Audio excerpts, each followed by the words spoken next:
விடுதலை சிறுத்தைகள் கட்சியில வந்து மிக பரபரப்பா இயங்கிக்கிட்டு இருந்த திரு ஆளூர் ஷானவாஸ் அவர்கள் வந்து இப்போ அதிகமா பார்க்க முடியறதில்ல. அவருடைய சூழல் இப்ப எப்படி இருக்கு? அவர் வந்து தாவேகாவுல வந்து விசிக இணைந்தது வந்து அவருக்கு விருப்பம் இல்லையோ? அப்படிங்கிற ஒரு பார்வை இருக்கு. உண்மையில என்ன நடக்குது? அவருக்கு அப்படி ஒரு பார்வை இல்லையே. அவர் நல்ல பறவையா தான் இருக்கு. அந்த டிவிக்கு பதில அவருக்கு போகல நானு. அவர் சாம இருந்தாரு, ஒரு வாய்ப்பு குடுக்கல. கட்சி வந்து அவருக்கு வந்து சீட்டு வந்து மறுக்கப்பட்டுருச்சு. அது ஏத்துக்கிட்டாரு. ஏத்துக்கிட்டு அதன் பிறகு வந்து அவர் கட்சியில தான் இருக்கிறாரு. இந்த நெறைய உயர்மட்ட கூட்டத்தில கலந்துக்கிட்டாரு. இப்போ ஏதோ நடந்த விருதுகள் விழாவுக்கு வந்தாரு. பார்த்தாரு, போனாரு. எல்லாம் நிகழ்ச்சியா தான் இருக்காரு. அப்படிலாம் அவர் ஒண்ணும் கிடையாது. அவரு வந்து இங்க வந்து நம்ம கட்சியில வந்து அவரு 2ஆம் கட்ட ஒரு நிலை பொறுப்பாளர்.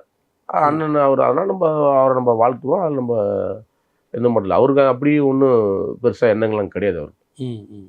கட்சியோட தான் இணைஞ்சு தான் இருக்காரு. கட்சியில தான் இருக்காரு. கட்சியில தான் இருக்காரு. கட்சியில தான் இருக்காரு. அதுல எந்த மாற்று கருத்தும் கிடையாது.